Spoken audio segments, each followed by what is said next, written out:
Here's another important video from the Personal Defense Network.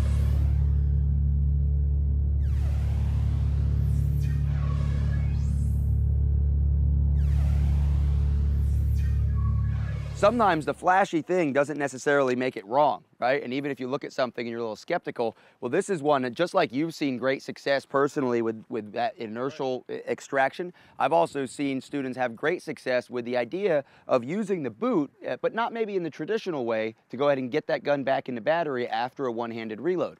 Now, what you've probably seen in the past in terms of using the boot is that when the firearm's at slide lock and you've inserted another magazine, or if you've had to clear a complex malfunction, inserted a magazine, even with the slide forward, it's something like taking a knee and using the boot as a stable platform, like you might use a table with a steering wheel.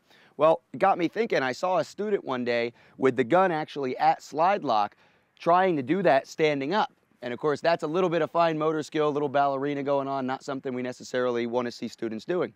But we thought about how can we do that? And what we're going to use is proprioception, our ability to bring our hands and feet together at the same time, especially if we're integrating lateral movement. So take a look at this. I'm going to be in the middle of a dynamic critical incident. Again, we're going to assume this hand's occupied, injured. Maybe I'm carrying my child. Maybe I'm carrying an injured colleague, or maybe I have been injured. I can't use this hand.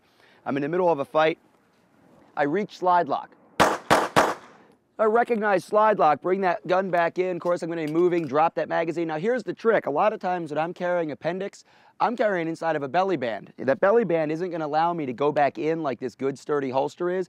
I may not even have a good sturdy belt on. But if I'm going to use the waistband to secure the firearm, I pull in the magazine out, insert it firmly into the magazine. Well, now at this point, if I don't have that sturdy belt, if I don't have that sturdy holster, of course, you've shared some great options, Mike. One of the things that I've seen work really reliably, especially while doing that lateral movement, is to extend the firearm straight back about 10 degrees, full extension, and just simply kick up, come back up, extend, touch, press. Works really well. It even works really well if we think about it. If I've done the same thing, but I've done it with a weak hand situation where I've had the gun jammed in somewhere, I've gotten that magazine inserted, I'm going to come out here, extend, kick back, come back out, take that shot. Even if you do have a good holster and you're at slide lock with the weak hand, and you've used that good holster, especially if that holster is a hip holster, that's going to be hard for a lot of people when they insert to come back around and try to rack on a hip holster or something's over here. So again, we stick that down, kick back up, extend, touch, press. So some of the things that are flashy actually work really well. Mike, I really like your inertial technique. Next time you get a chance, give the boot a try.